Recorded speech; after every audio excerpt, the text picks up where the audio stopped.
Hey kindergartners, it's Miss Dani here, and this week's poem is called The Walking Umbrella.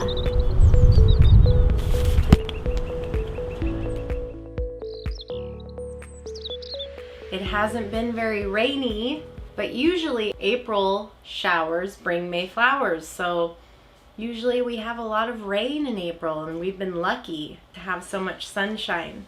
So I wanted to kind of tell you guys, as a reminder, what makes a poem. So if you remember, there's two ingredients that make up a poem. The first ingredient is rhythm. Rhythm is what makes the beat. The second ingredient is rhyme. Rhyme are words that sound the same. Okay, so I also wanted to kind of go over words that sound the same. If you listen to the sound of the words in this poem, usually the words sound the same at the end. Not the beginning, but the end of the word. Like bat and cat. That's at the end of the word, not the beginning. Because the start of it is a b and a k. But at and b at, the last part sounds the same. So that's kind of how you go with rhyming. The last word in every sentence usually will sound the same. Okay, so I want you guys to really try to pay attention to the words in this poem. Your poem sheet looks like this. The walking umbrella. And I will begin. I have an umbrella that opens so high. I think my umbrella is bigger than I. Whenever it's raining, I walk down the street, and all people see are my two little feet. I have to peek over or under the brim to see where I'm going and where I have been. So, if you are out in the rain, you will see a walking umbrella, and under it, me. Okay? I'm sure all of you guys have walked in the rain with an umbrella, and let's talk about that. So in this poem, it says you have to open it, and then the umbrella is bigger than you are. And I wonder, imagine if an umbrella was smaller than you.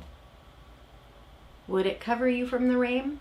I don't think so. I don't think it would cover you from the rain, because you need something that covers your full body to keep you dry.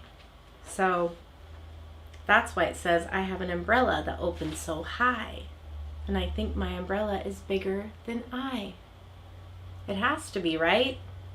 We don't need an umbrella that's smaller than us, or else we'd be getting wet. Whenever it's raining, I walk down the street, and all people see are my two little feet. So when you're walking and someone's behind you, all they see is this big umbrella, and all they see are two little feet underneath it walking. So you have to peek over or under the brim to see where you're going and where you've been. So if you're out in the rain, you will see a walking umbrella, and under it, me. Umbrellas are kind of like a disguise. While you're out in the rain, nobody can really see who's under there, but it's a protection. So that brings me back to, there's a couple words in here that sound the same at the end of the sentence. So we'll go over that. I'm going to use the third line in this poem. So whenever it's raining, I walk down the street.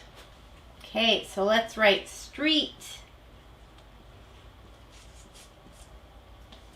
And all people see are my two little feet.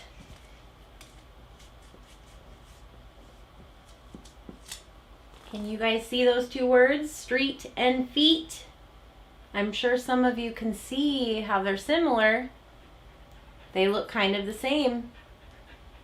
So we have street, look at that, and feet.